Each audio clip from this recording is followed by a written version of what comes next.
Welcome to the DE Talk podcast. Tune in for dialogue between HR experts to amp up your HR strategies. Don't worry, we'll mix in a few laughs as we know you need it.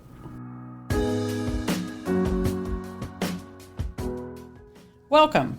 I'm Candee Chambers, and you're listening to another episode of the DE Talk podcast. I think we can all agree on one thing. 2020 will be known as a lost year for so many businesses. As the new year rang in this past January, HR professionals looked forward to new strategic plans and initiatives. However, the landscape quickly shifted as these plans took a backseat to the global pandemic that erupted in March of 2020. Overnight, employers faced mass layoffs, furloughs, and much uncertainty as they clamored to regain their footing.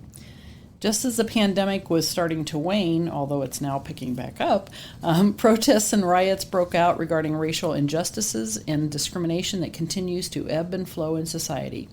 Now that we're nearing the end of 2020, diversity and inclusion planning remain a high priority, and many wonder how to plan for what's next in 2021, what changes are coming on the heels of the election, and what that means for them as federal contractors.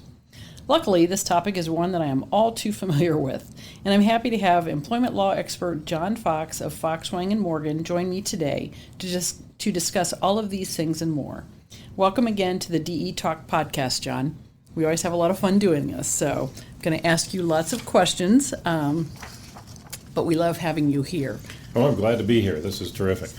Well, good. I'm going to just start right off and drawing on your experience as a political appointee and the time that you spent in Washington, D.C., I'd like to actually have you maybe explain how the transition will actually work and what the various issues of the day are that will affect Joe Biden's ability to get things accomplished, and finally what he is actually planning to do. And let me preface that comment with one very important piece. Here we are on November 12th, 9 days after the election, and various news media are saying vice president or president-elect, while others are saying not so fast, not so fast. We still have several states that are being sued by the Trump campaign and various issues with the legal announcement of former Vice President Biden as the president-elect. So for all intents and purposes, since we don't really have any true answers right now, let's assume moving forward that Joe Biden will be the next president of the United States. And, if that does change, then we'll redo another podcast. What do you think? Okay. Well, this is a very exciting time for everybody in Washington, except for those who may be on the losing end and are packing their bags. But every presidential candidate has a transition team. They identified the Biden team this week, in fact, led by Ted Kaufman, a former senator from Delaware. He actually replaced Joe Biden when Joe Biden left to become the vice president under his seat. Obama. Okay. Yeah, he took over. But he's been a long-time Biden aide and confidant going back 40-plus years. The main job of the transition teams is to pick the approximately 4,000 political appointees who will eventually run the Biden administration, if they get into office. So they are acting like an HR and recruitment firm that just pops up and then it disappears almost instantly, as quickly as it arrived. It should be gone by the end of February, maybe earlier. But important to this whole discussion is that there are about 1,200 of what I'll call high-level appointees that will require the advice and consent of the Senate. So the president does not have unilateral authority to just jam in his managers. He's got to go to the Senate and get their advice, their consent. They have to have a committee hearing, has to pass the committee, has to go to the floor of the Senate and be voted on by the Senate, and then that person takes his or her seat in the government. Usually, too, about 20%, it varies every administration, of course, end up moving from the transition team for the agency that they are responsible to be examining, and they move into that agency and become the undersecretary or become one of the subcomponent agency managers running some piece of the institution that they're, the federal agency that they're managing. But here's what Article 2, Section 2, Clause 2 of the Constitution says that really puts a lot of power into the Senate and thus makes this question of who owns the Senate very important, because 1,200 of these high-level guys have to go through the Senate. The president has the power to, quote, nominate and by and with the advice and consent of the Senate, as Article 2 goes. They may appoint all officers of the United States, but the Congress may, by law that it will pass, vest the appointment, the clause goes on to say, of such inferior officers. You just love that Old English. When you love to say, I just got promoted to be an inferior officer. Yes. I'm taking this high-level post as an inferior officer in the federal government. I'm so happy.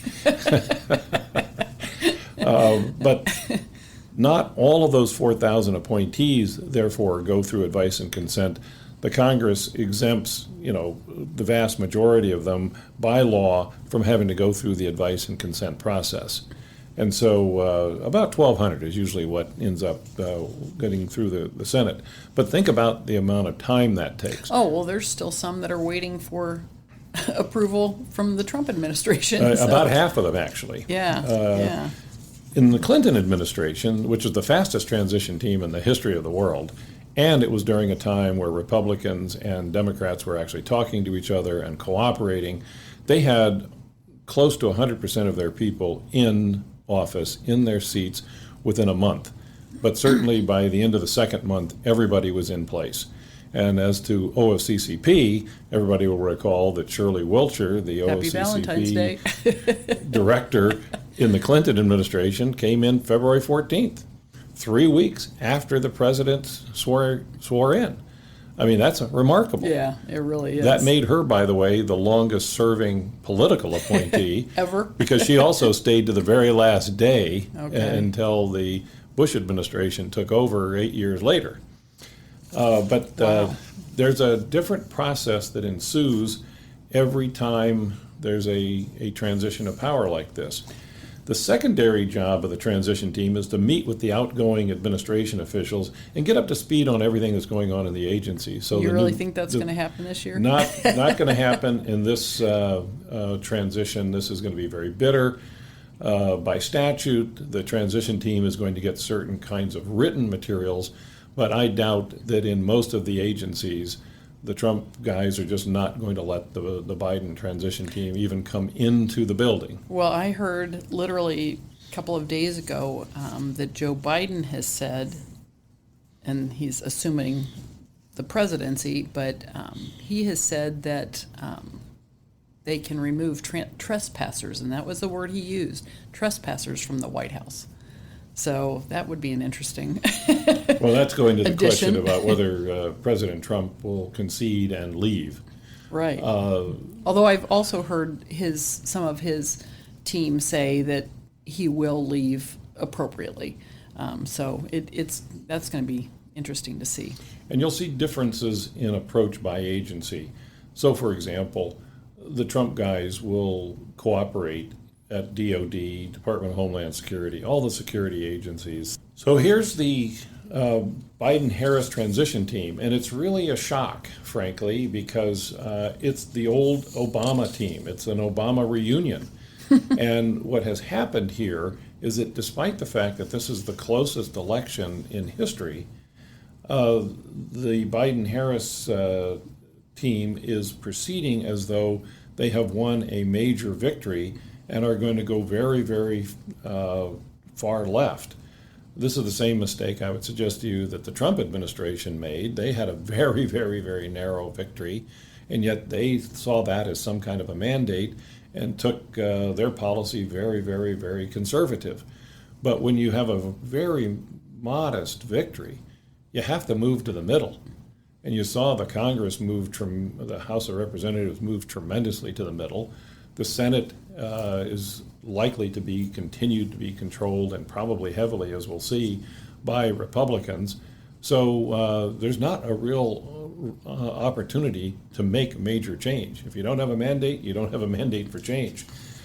The Labor Department transition team will look at not just the Labor Department, but also the EEOC and also the NLRB, along with some other federal agencies, most importantly. But let me give you a sense of who some of these people are, and I know you know several of them. So it's going to be led by Chris Liu. It's interesting. Yeah, I actually have met Chris. He wasn't he the Deputy Secretary to Tom Perez, right? Correct, the Secretary of Labor during the Obama administration, Yeah. the second half.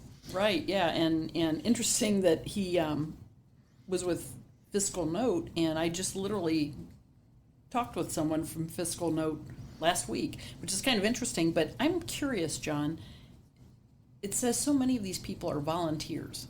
What do they do to make a living? Well, they all have their regular day jobs, but what they're doing is okay. they're volunteering their time. 100% of the transition team is volunteer. Okay. There may be some people from the campaign that are paid to be the managers, but these are all people that are volunteering their time because they're involved in the party, they're involved in the issues. Didn't you tell me that Chris was like a classmate of Barack Obama's in law school or something? Yeah, they went to law school together. Okay, and interesting. He became the chief of staff for the then new Senator Obama. Okay, And okay. so they go way back. So I wonder if he's going to lobby for the Secretary of Labor position. Well, he's in some tough competition because every major union boss is lining up support, To take that. and Bernie Sanders thinks that this is the job that he wants. And of course, having brought a lot of voters to the Democratic Party, he's going to have some place in this administration. Yeah. Perhaps. I'll come to that in a moment because it's a very complicated political puzzle here in a moment. But the rest of the transition team are unions and radical think tanks. You've got former Deputy Secretary Seth Harris, who was the Deputy Secretary in the first half of the Obama administration. You've got the state of California's major political speechwriter for Governor Newsom in California, and Patricia Moscaso. You've got the major Federation of State, County, and Municipal Employees, heavy union influence throughout all of this. And then a representative of Bernie Sanders' office is on the team. Then, very interesting, signaling a major shakeup in OSHA is Doug Parker, who's the State of California Department of Industrial Relations OSHA chief, that has taken OSHA far beyond federal OSHA. And has worried a lot of people in the safety industry. Yeah, I bet. Then you've got Patricia Smith, another solicitor, the solicitor in the Obama administration. And then, as you know, Jenny Yang. Yeah, the head of the EEOC, or the chair of the EEOC when Obama was here. So that will be interesting to see if she'll end up back in a position. I wonder if she left before she needed to from the EEOC, so it would be interesting to see if she wants to come back or maybe into another area.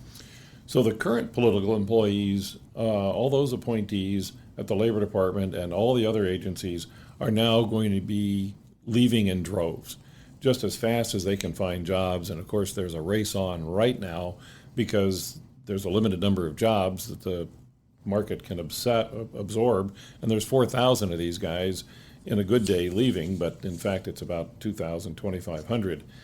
But any political appointees remaining on roll on January 20th, 2021, inaugural day for the president-elect, will lose their jobs at the moment the new president is sworn in, and they have to leave the buildings. They don't have authorized, their electronic swipe cards go dead.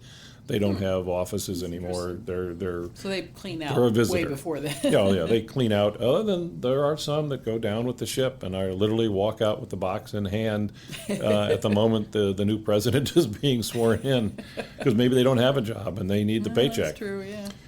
Now, when the last political appointee in some federal agency, like OFCCP, for example, leaves, a senior career employee is always identified to run the agency in an acting capacity, because somebody has to be in charge always of every federal agency. It's a federal law. Every time the director leaves the office to go on a trip, just even across state lines, there's a formal written memo that will issue that says so-and-so is acting in the director's physical absence. Okay.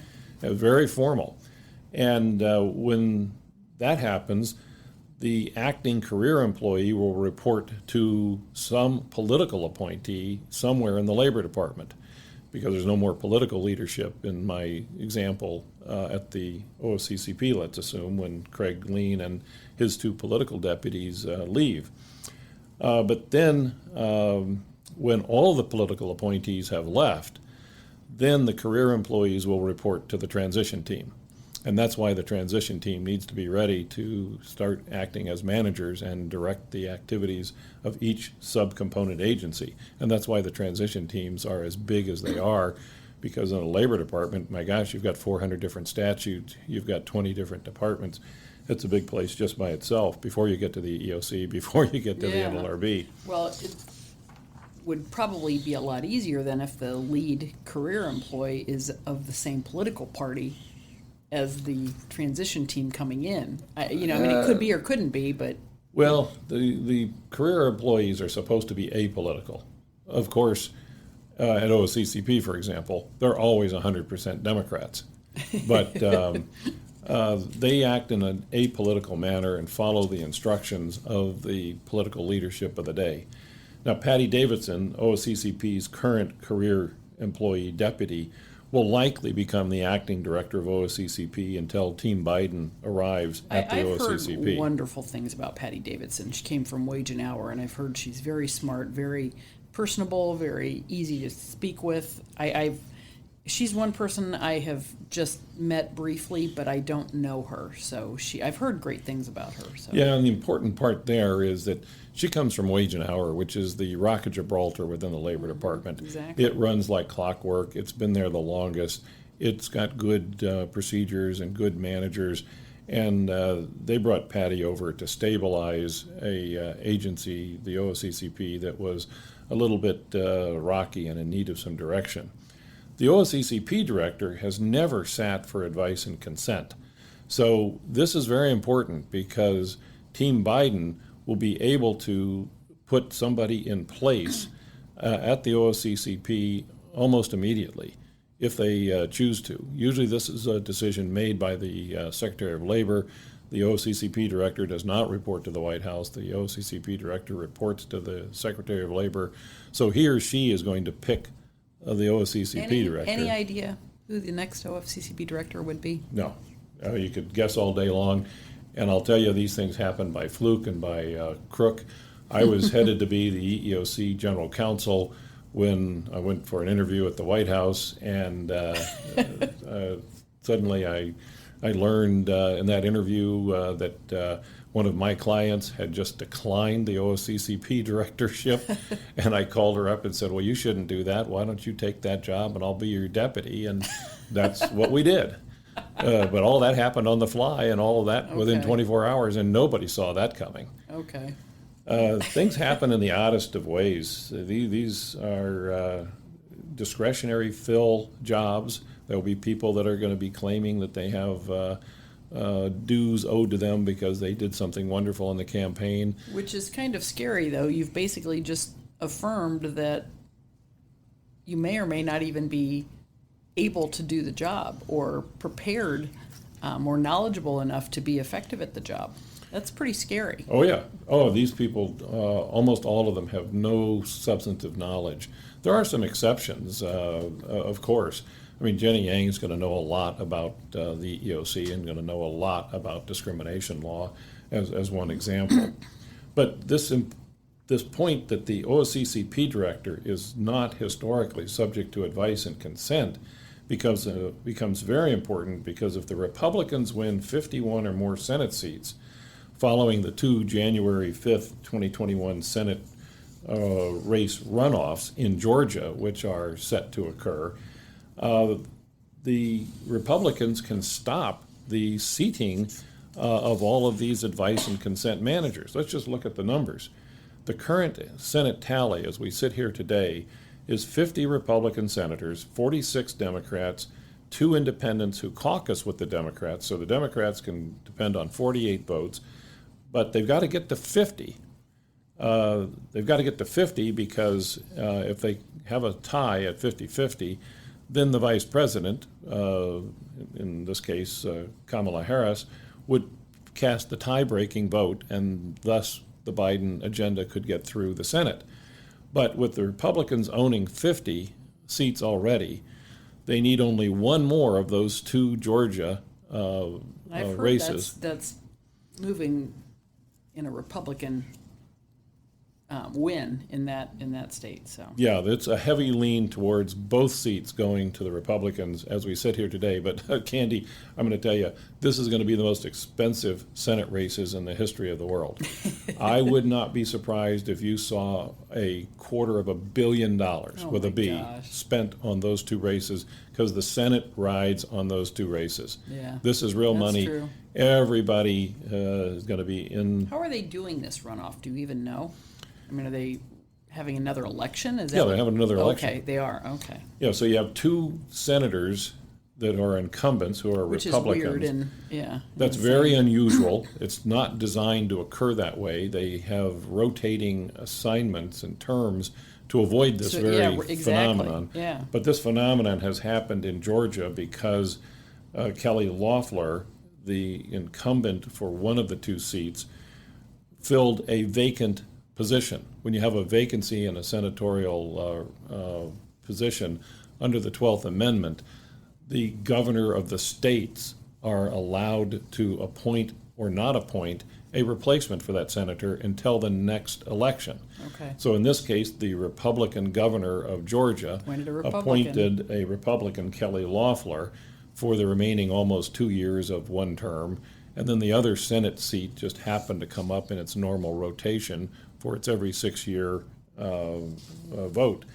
So they're both up at the same time, and Kelly Loeffler is going to have a really tough fight against an African-American preacher by the name of Raphael Warnock, who looks very, very impressive, and he got a lot of votes, and he outvoted her, but neither one got enough to proceed to win the election, so hence the runoff. In Georgia, you have to get more than 50% of the vote, even if you are 49% and your opponent's 38%. You can't take the seat. You've got to get more than 50%. So then why are they assuming that it's going to fare Republican when he actually had more votes? Because she was running against other people who are no longer there, particularly libertarians. Okay, that are swaying the And vote. what happens is that libertarians siphon off votes from the Republican side of the tally, and then when the libertarians drop out, as they do here in a runoff, they take the top 2. Okay. Okay, so it'll be interesting to see what happens. So all the libertarian votes should go, by history, to the Republican. Interesting. The other thing that raises some wrinkles for both Democrats and Republicans, though, is that the 2 left-of-center independents, Bernie Sanders is one, an independent from Vermont. Now remember that. That's going to be important in a moment. They typically caucus with the Democrats, but not always. On certain issues, they caucus and vote with the Republicans. That's why they're independent. But then you have Senator Collins, who won a surprise come-from-behind victory as the senator from Maine, Republican, and she votes with the Democrats from time to time. In fact, she voted against, she's an incumbent, and she voted against Amy Barrett for the Supreme Court. She was the lone dissenter in the Republicans.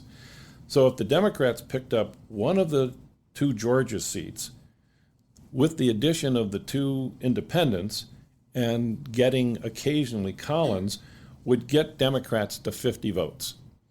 That's 46 Democrats, 2 independents, 1 from Georgia, plus Collins. That would get them to 50, which would get them to Kamala Harris, then casting the tiebreaker and passing whatever legislation. But that's a tough way to win. That's a long, tough road to hoe. But here's another wrinkle. Bernie Sanders urgently wants the Secretary of Labor job, and he's calling in all of his chips on this right now, as we speak. If he resigns his Senate seat, what's going to happen? Under the 12th Amendment, the governor of Vermont, who's what? A Republican, is presumably going to appoint a Republican senator to replace him until the next election 2 years from now in 2022. Wow. That could give Republicans then 53 Senate seats if everything broke perfectly for them. 50 currently already there, ready to be seated January 4th when the new Congress comes to the 2 Georgia runoffs. The 2 Georgia plus Bernie's seat, and that gets you to 53. That's very comfortable. You could let Collins go vote with the Democrats periodically, and it would still be fine from a Republican point of view. But then he would have a tough time in getting his political appointees that need advice and consent pushed through. Yeah, that's one of the 2 bad things that happens to Biden if the Senate goes Republican. First, Biden cannot force legislation through the Senate. He just won't have the votes. He's going to have to bargain with Republicans who can stop any legislation that he proposes. He will either have to come to the middle or do what President Obama did. Start writing executive orders right and left. You try to force things that you can through the executive branch, because the president is the chief executive officer of the executive branch of government. So he can control his executive branch agencies, but what power do they have? They can't issue rules without going through a process, and that can get dicey, and it takes a long time, years. But as you say, the other real problem is that Biden will not be able to easily get his political appointees approved in a timely manner. Let me just review the bidding for you. Note that the delays that the Democrats were able to force on President Trump, even though the Republicans controlled the Senate for the last 6 years and during the entire period of time that the Trump administration was in office. Even with Republican control of the Senate, the Democrats were able to deny over 700 federal government Trump nominees who needed to go through advice and consent to take their jobs. They've only had half of their political high-level appointees in place for the last 4 years. EEOC commissioners, it took 18 months to confirm and seat 3 of them, and that all just happened very recently. How about the Assistant Attorney General for Civil Rights, a very important key civil rights post? It took over a year for Trump to get that guy seated. So with Senator McConnell being actively in opposition, if that's what happens with the Biden advice and consent nominees, he can keep these guys back for 2 years if he wants to, very easily through no expenditure of time or money, political capital on his part. That's just part of his ownership and right as the balancing of powers between the executive branch and the executive and the legislative branch. But here's the punchline for OFCCP. If the Senate is 51 or 51 plus Republicans next year, Biden will either have to scale back his political agenda by moving to the middle, or he's going to have to drive a very aggressive action, as President Obama did for the last 2 years of his presidency when he had a Republican Senate for the first time during his President Obama's tenure. In either event, OFCCP is absolutely going to be the tip of the spear in Team Biden's civil rights agenda because he can control it and he can drive things forward without the Senate. And this becomes extremely important because you'll find that the EEOC will not be able to do much at all for reasons that we'll explain further in a moment. But the core of the Biden agenda is worker issues and civil rights issues. And the only way they're going to get that done on the civil rights side is through the OFCCP. So it's going to be ground zero. Interesting. and I really wasn't going to get into this today, but the new MOU with the EOC and the OFCCP and the Department of Justice. I wonder if they were thinking along these lines, because now OFCCP is taking on supposedly taking on dual-filed complaints and complaint authorization, or authorization to investigate complaints, let's put it that way. And with what you just described, the EOC is going to be kind of stuck in limbo land, and this would give the opportunity for Biden to have that pushed through. Well, watch this. The civil rights. Well, let's look focus. at a number of the different titles. What about OSHA? So to get the OSHA Assistant Secretary of Labor in place, that's always been subject to advice and consent. So Biden's going to have to go through the Senate to get his OSHA guy in, Mr. Parker from California, that they are apparently lining up to take OSHA in a different direction. But he's not going to be there for 2 years if the Republicans control the Senate. Wage and hour. The wage and hour administrator is subject historically to advice and consent. That person is not going to be there. So we don't have to expect the independent contractor joint employment argument to come back and haunt us at least for a few more years. Well, right? the Secretary of Labor's office can start driving a lot of that. Yeah, but the wage and hour has to put that through. It's going to be a very slow, tedious process, and you won't have your champion there, your top manager to drive things. What about the Department of Justice? Well, you can't get the Assistant Attorney General confirmed. That guy won't take his or her seat for 2 years at least. Well, that's why I'm saying if he gets the right person at the OFCCP, they could push part of that civil rights focus forward. But there's going to be limitations. You raised the memorandum of understanding with the EOC and the U.S. Department of Justice. Well, that document says that to be amended, all three parties have to amend it. Well, let's look at the EOC.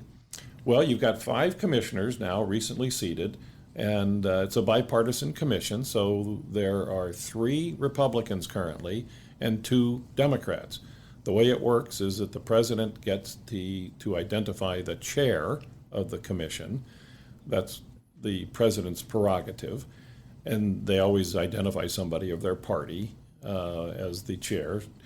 But then the president can have as many as 3, but there has to be an available term. So if you look at the chart now, what you would see is that Jocelyn Samuels, a commissioner, a Democrat, is going to be the first one to be out of a job next July 1st, 2021. And she's going to have to go back through advice and consent to the Senate. And of course, if the Senate is Republican, they're going to put her on a slow boat going nowhere.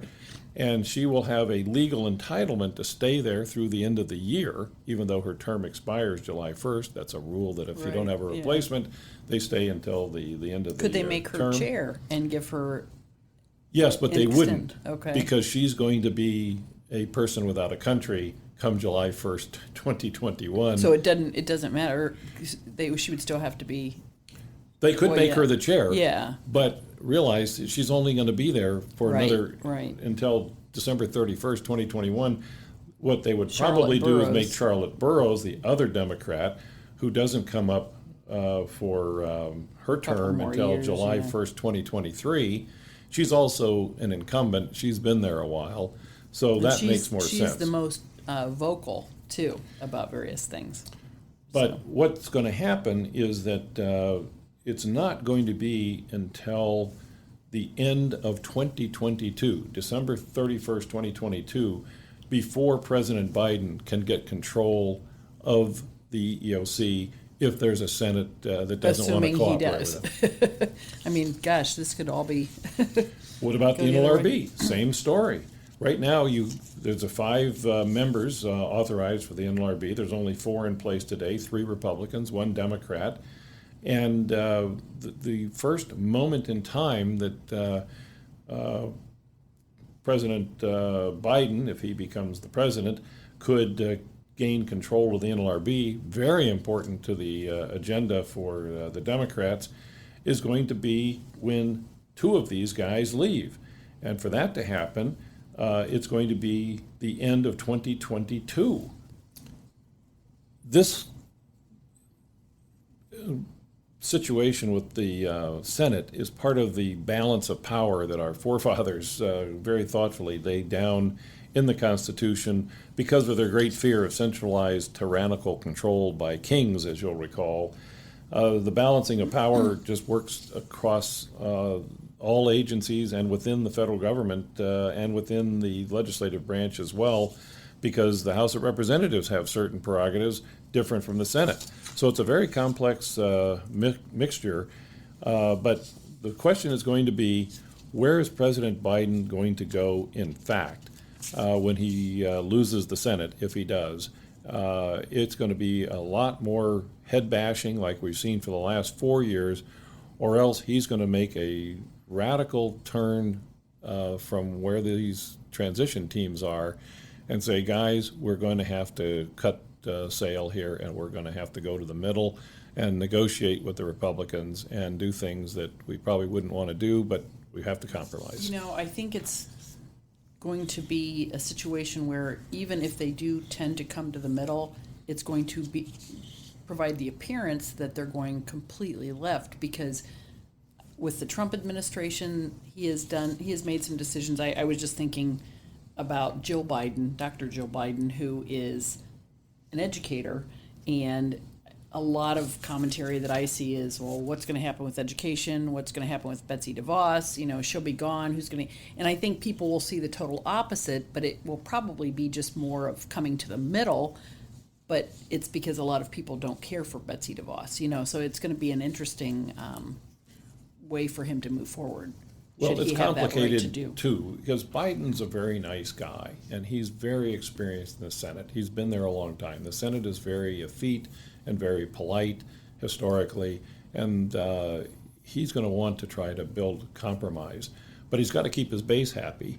Exactly. And he's got to keep his eye, as do the Republicans, on the fact that in 2 years it could all change, because there will be another 1/3 of the Senate up for re-election in 2022. And so the whole roll of the dice could change the game board here. So they've got to not lose the opportunity to advance their political agendas. Let me tell you some of the things Biden can control, even with a Republican Senate. And a lot of this you're going to see right through the affirmative action eyes of OFCCP. You could see, as you mentioned earlier, Candee, executive orders, and I guarantee you're going to see them. You'll see the return of the blacklisting executive order that traumatized government contractors. Oh, no. That you would be blacklisted if you had certain kinds of labor practices that were not appropriate relative to the executive order. Oh, I went to a listening session at the White House about that with Valerie, was it Jarrett? I mean, and Tom Perez was there. I mean, that was yikes. I mean, and there were some strong proponents of that. This is how they'll get the labor agenda through, is by executive order on government contractors. It's not all employers, but it's about 80% of the companies that count. So we're going to be right in the middle of a freight train coming our way. Wow. They'll rescind absolutely Executive Order 1395 on D&I training that President Trump passed, because you can also legislate by stopping things, by rescission. Right, yeah, within I'm sure X number of days or something. At great trepidation to losing votes, particularly with religiously inclined Democratic voters and Baptists and Catholics, I strongly suspect President Biden will rescind both of the Trump executive orders that had heavily advanced religious freedoms, but really upset a lot of people. Nonetheless, that's a very hot issue on both sides of the aisle. Let me just end with a recollection of what the Democratic Party platform says about where they want to take this incoming Biden administration.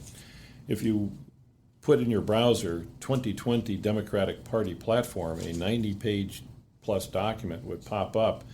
And let me give you some of the highlights that come from it.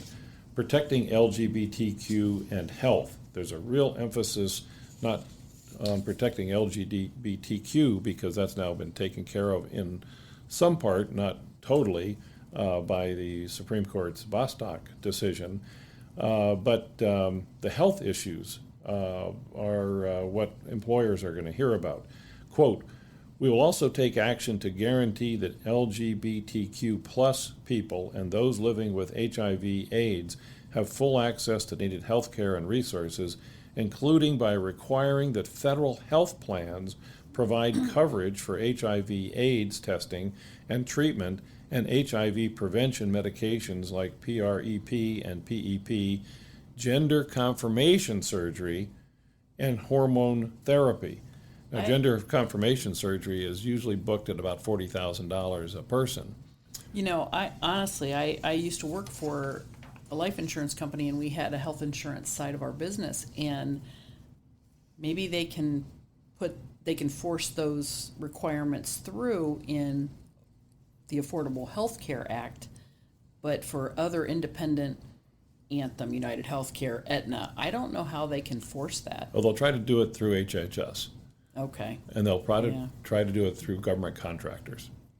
Wow. I always worried years ago when President Bush, the son, saw the ability to control things because you're a federal contractor and make it part of the contract.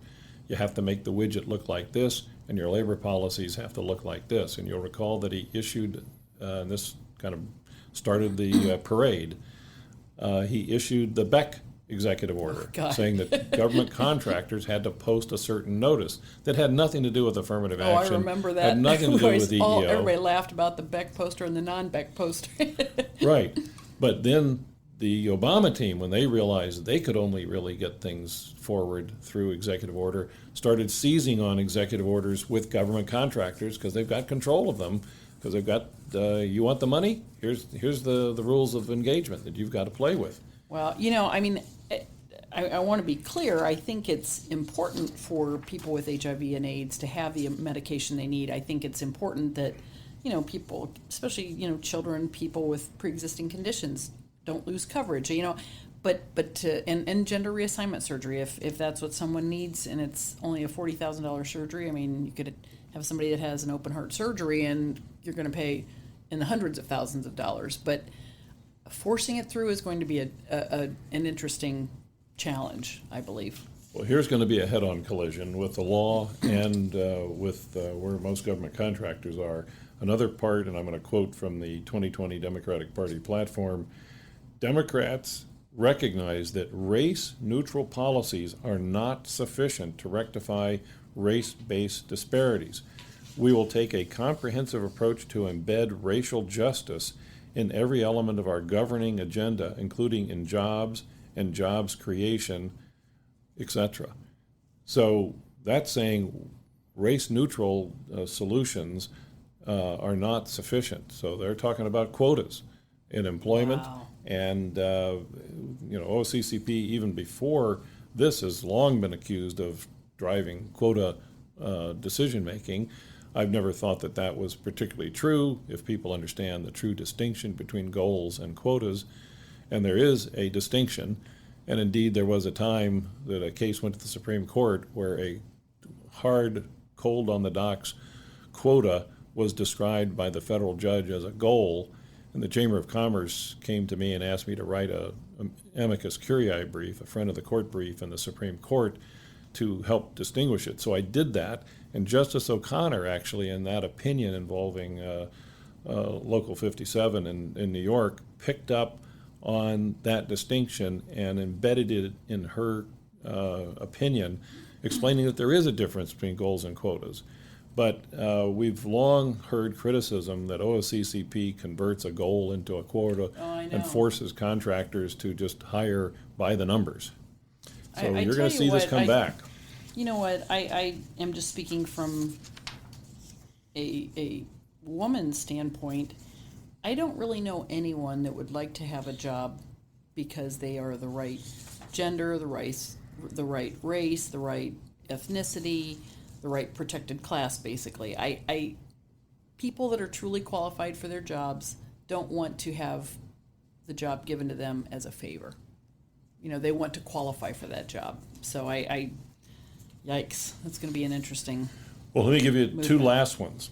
Quote, we will take aggressive action to end pay inequality, including by increasing penalties against companies that discriminate against women and passing the Paycheck Fairness Act. Now, obviously, the Paycheck Fairness Act is going to go nowhere if there is a Republican Senate, and assuming that these guys are not going to come to the middle and start compromising on things. I mean, I think one of the messages out of this election, too, for both parties was the country's tired of bickering, and they're tired of head-knocking, and rather they're, I think, very much hoping that these parties are going to come together.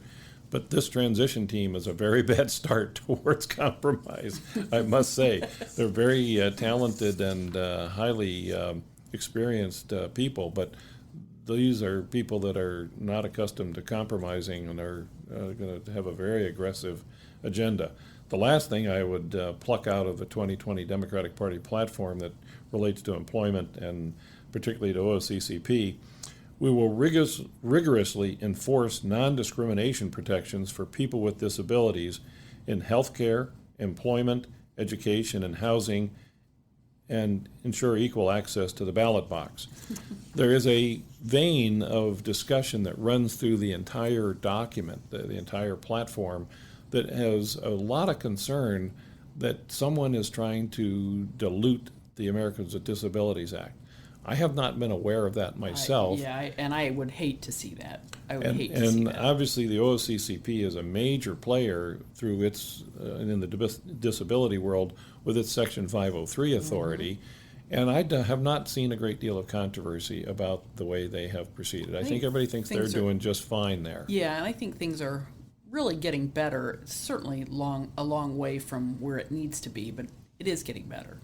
So. And government contractors are really doing a lot of accommodations and a lot of creative things.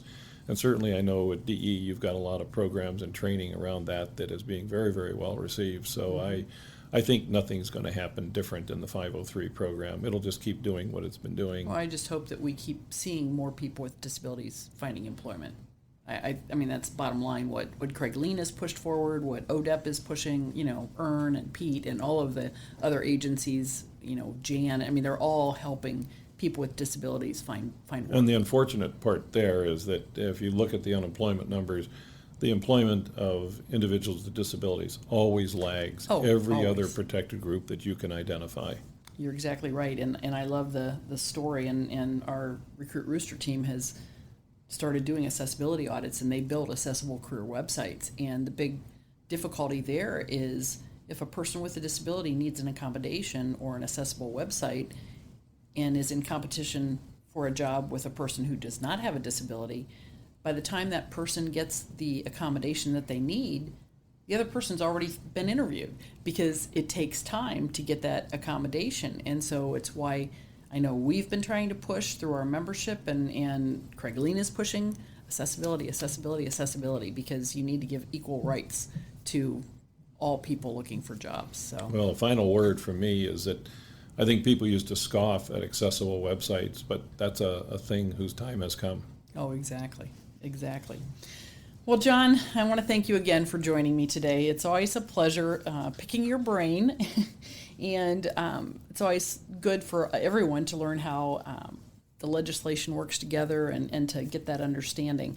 I remember jokingly saying last year when we did this podcast that we would encounter some surprises along the way, I'm sure, and with this year being an election year, boy, was I really correct, but in the worst way. I was spot on. It's not one of those areas I really wish I would have been so spot on. To our listeners, if you'd like to glean more information from our DE compliance experts, you can subscribe to receive our weekly blog, the OFCCP Week in Review, by visiting directemployers.org/subscribe.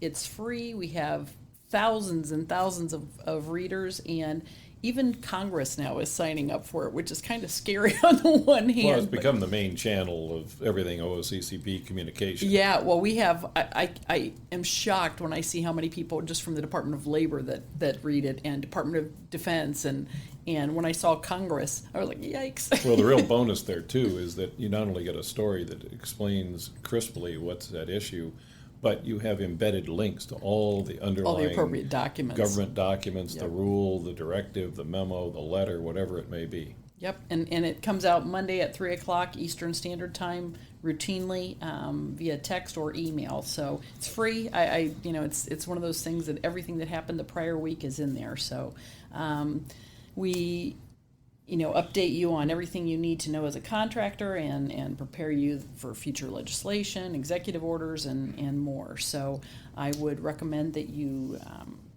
sign up for that at any time. Thank you for tuning in for another episode of the DE Talk podcast. Stay connected with direct employers on Facebook, Twitter, and LinkedIn, and be sure to subscribe to the podcast to receive notifications of new episodes each month.